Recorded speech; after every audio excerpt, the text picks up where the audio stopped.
Hello everyone and welcome to our channel. Our society is obsessed with health. We constantly bombard ourselves with information about what we should be doing or eating to be at our healthiest, which is great. But sometimes that information isn't entirely correct.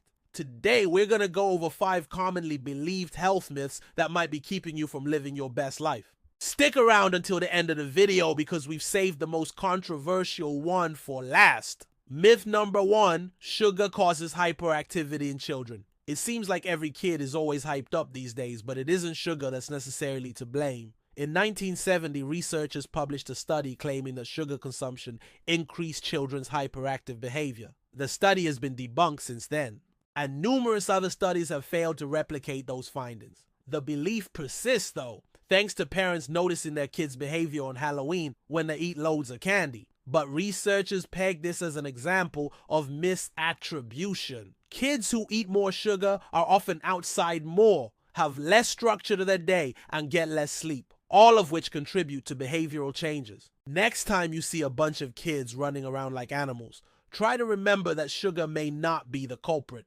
Myth number 2, crying could make you feel better. They say that crying could make you feel better, and it actually might. Emotional crying, also called expressive crying, is triggered by a strong emotion such as grief, sadness, or pain.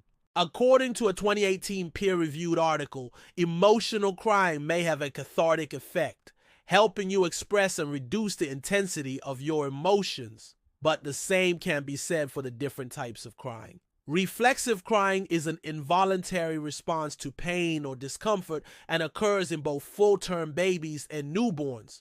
According to a 2016 study, this type of crying can increase blood pressure and may be associated with short-term cognitive deficits. The study states that if the infant cries long enough, they may experience temporary apnea or the cessation of breathing, as well as reduced muscle tone. The American Academy of Pediatrics recommends comforting the infant, checking the diaper, and ensuring that the room isn't too hot or cold to alleviate reflexive crying. Supportive crying is another kind of crying that doesn't necessarily have a positive effect. This occurs when an individual cries in response to someone else's emotional expressions. A 2014 study found that supportive crying didn't reduce tension, stress, or anxiety. In fact, it had the opposite effect and elevated physiological arousal, which is why you might feel worse after watching a sad movie. Myth number 3, cracking your knuckles prevents arthritis. When you crack your knuckles, you're actually reducing the pressure in the synovial fluid of your joints. This popping sound happens when the gas bubbles dissolved in the fluid expand and collapse. But cracking your knuckles won't prevent arthritis. Some people believe that cracking their knuckles reduces joint swelling and stiffness, but there's no research to support this claim. However, there is evidence that regular knuckle crackers are more likely to develop radiographic abnormalities of their fingers. A study published in November 2019 suggests that habitual knuckle cracking may be associated with reduced grip strength, but this is just a correlation and not a cause and effect relationship. Despite these claims, the most compelling research on knuckle cracking comes from a 2015 meta-analysis of 14 studies involving 187 participants. It concluded that cracking or manipulating one's own knuckles does not result in adverse effects on hand function, so it's perfectly fine to crack your knuckles even if it drives other people crazy. Now let's move on to the controversial myth. Number 4, baldness is caused by poor circulation in the scalp. Baldness is a common condition that affects millions of people worldwide. Male pattern baldness is usually hereditary, but there are medical conditions and medications that can also cause hair loss.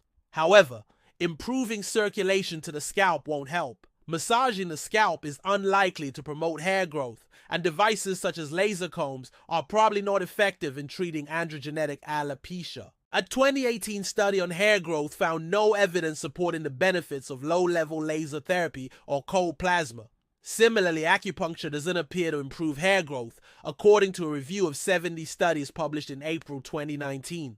The most popular alternative treatment for hair loss is platelet-rich plasma or PRP injections. PRP involves drawing blood from the patient, processing it, and injecting it back into the scalp. While some small studies have shown promise, larger trials have failed to demonstrate its effectiveness.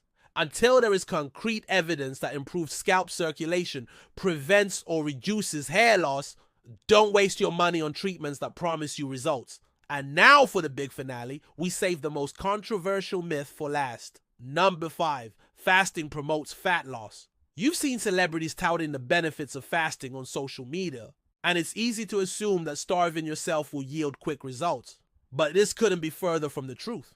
The concept of fasting has religious roots and is practiced by many religions around the world. But using fasting for weight loss isn't backed by science. In fact, extreme dieting may do more harm than good. A 2018 study of 387,739 individuals found that those who fast have an increased risk of cardiovascular disease and death. Fasting can also lead to nutrient deficiencies, especially when you don't have a balanced diet to begin with. When you eat very little, your body can become deficient in vitamins, minerals, and other essential nutrients. For example, a 2018 case series reported that restricting calories led to vitamin B1 deficiency. In extreme cases, fasting can lead to serious complications such as refeeding syndrome. This occurs when the body experiences severe withdrawal from essential nutrients and can cause a variety of symptoms, including seizures, delirium, and heart failure. Refeeding syndrome can be fatal if left untreated. Although fasting might seem like a quick fix, your body needs fuel to function correctly. Restricting calories too much can lead to serious problems. Instead of resorting to extreme measures, focus on creating a balanced diet plan and getting regular exercise. Consult with a doctor or nutritionist before making any major changes to your diet. How many of these myths did you already know? Let us know in the comments below. If you find this video helpful, share it with friends and family. Make sure to subscribe and hit the bell icon for more content. All references used are added in the description box below. Thanks so much for watching, and we'll see you next time.